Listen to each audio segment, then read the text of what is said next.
Hi, welcome back to my channel. This is Tammy. It is November 27th, 2025. I wanted to say that I am with Mandy and G at Seek Heavenly Things and at Gilmero del Parra 303. And today we are going to be going over more of the wineskin process and why it is important to purge and cleanse. I want to mention that I believe Jesus came in the flesh. He bled and died for all of us on the cross, and he rose on the third day. This is a repost, 11/19/2025. Physical calendar, God's physical calendar is 2/14, and God's spiritual calendar is 7/14.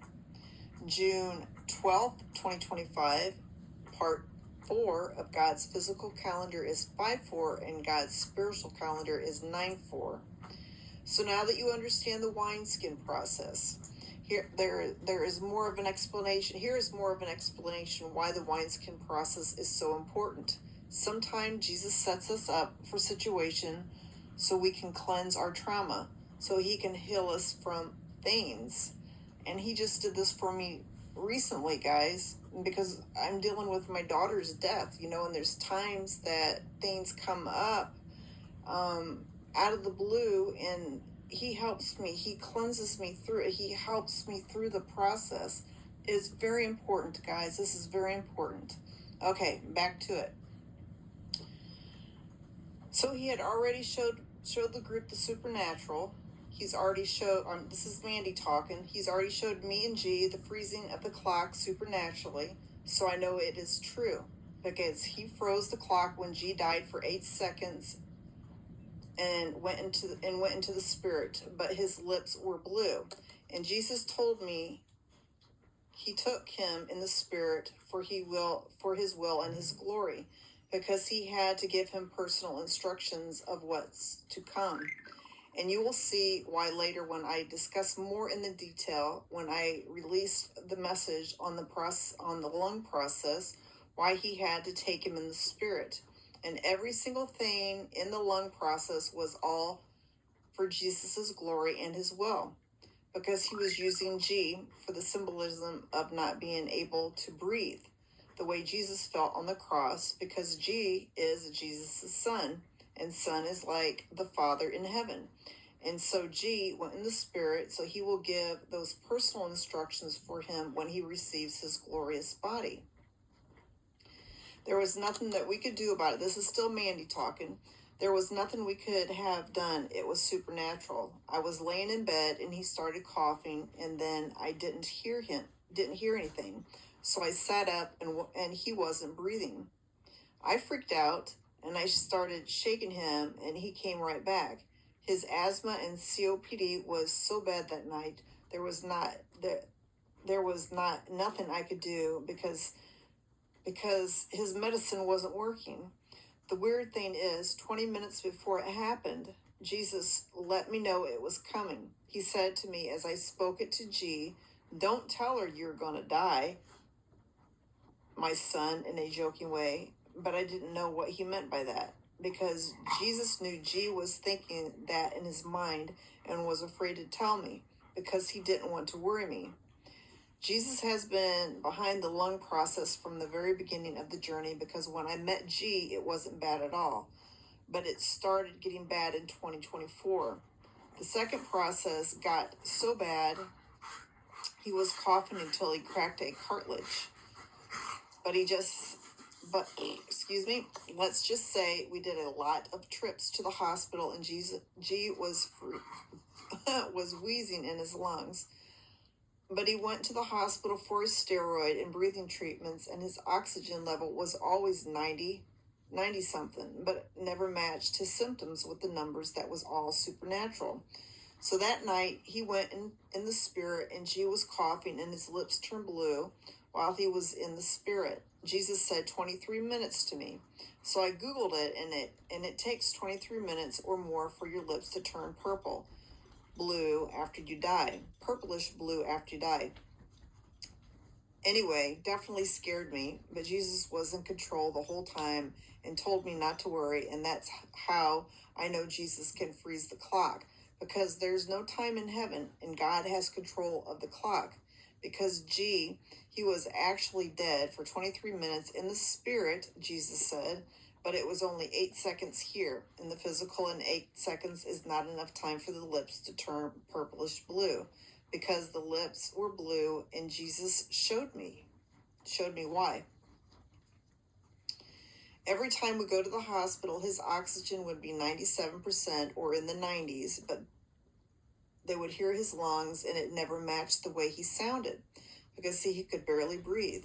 So one of the lung processes we were going through, when we got to the hospital, Jesus started speaking, tells me to tell G, you are staying overnight. So I told G what Jesus said, and then the ER doctor came in and says he recommends him for staying over the night for testing and more workups and blood work, because he could have an infection. Well, I knew it was coming already, because Jesus just spoke it to me and told me that he was going to supernaturally change his levels for infection in his blood work, and he was going to stay overnight. So be prepared. You see, he is loving. He is so kind. He always warns us what's coming. I'm sorry, I have to reread that part because I don't want to mess up the words. Okay, she says, you see, he is so loving. He always warns us what's coming, and it is up to us to follow his will or not. It's also up to us.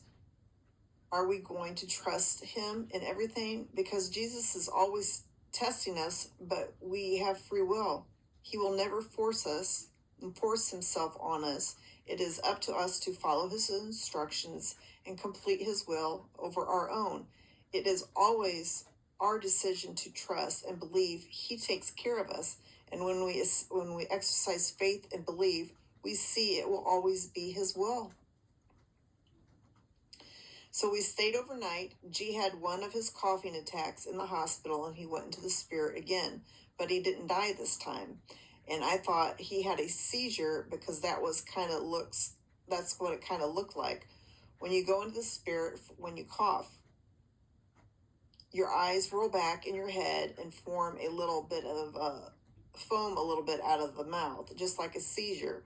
So I yelled for the doctors and said something's happening, because it scared me. Then by the time they all got there, he was fine. So Jesus set that up also for me, because he knew that I had trauma with my sister.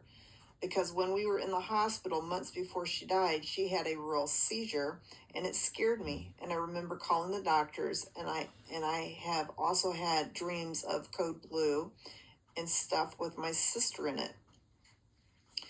So right away, I knew I had things based on fear and trauma that needed to be cleansed from my soul.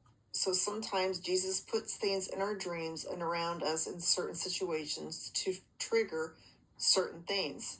So we can cleanse those things, because we do have fear and trauma, and those things can elevate our mood and impact what we do, what we think, and how we respond to certain situations.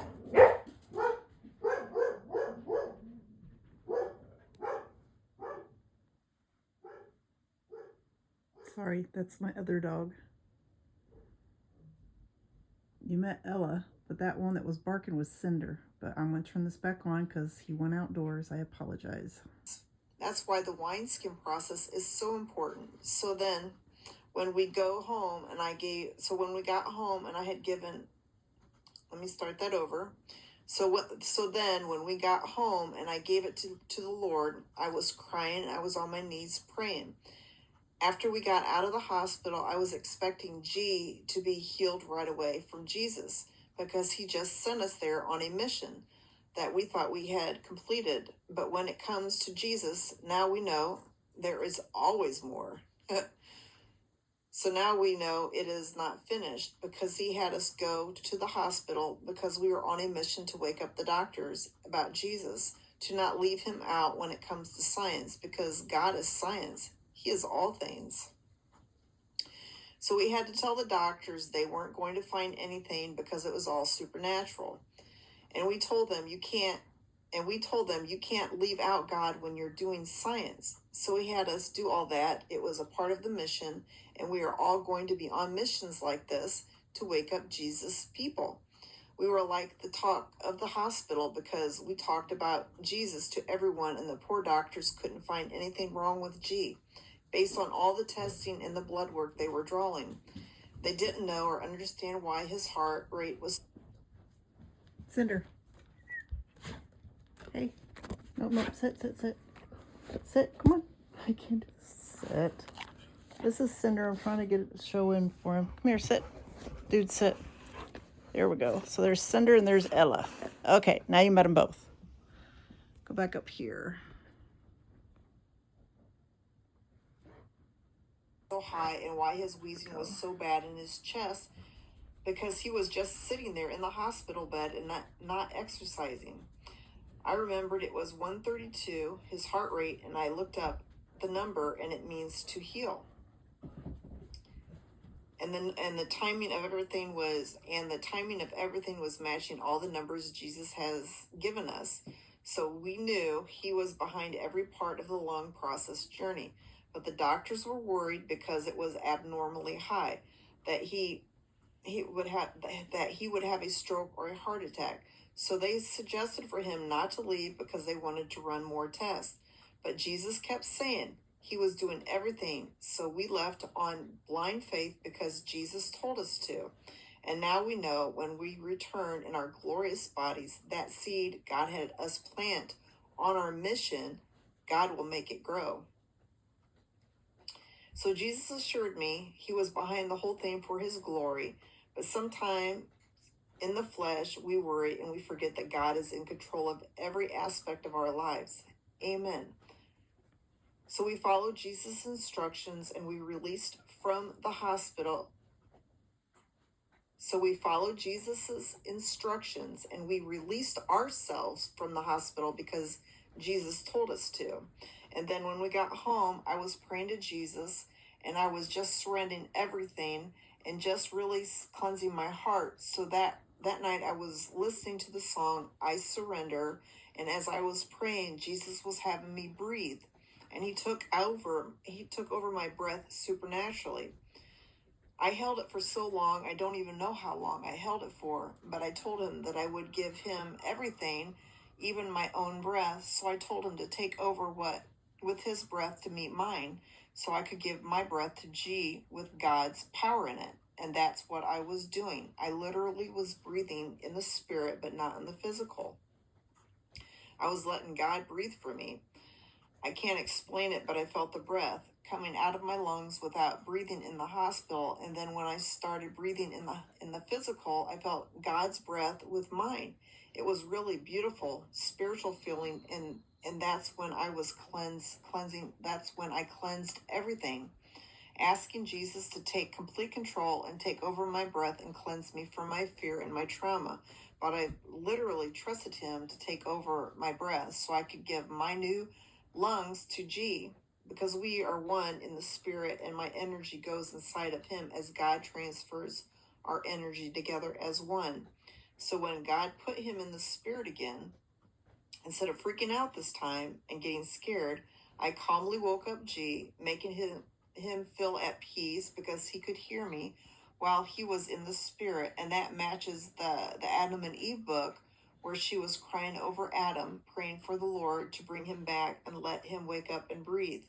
So because God is always repeating patterns, we both went through that process, and G is just about finished with it until he passes it to another duplicate when we get back from heaven. This is why the Bible says, listen to the Spirit of what the Spirit is saying to the churches. You have to truly walk in the Spirit to understand these beautiful revelations he is giving in the supernatural existence. And that is so true. That is so true. Jesus is revealing so much to us that has been hidden, guys. And it is so important that you listen to all these videos or read all these posts about this, because it's important. Jesus is trying to bring it out for everybody to know it. He does not want nobody to miss out on his glory and all the beautiful things that he has planned for all of his children. Love you guys.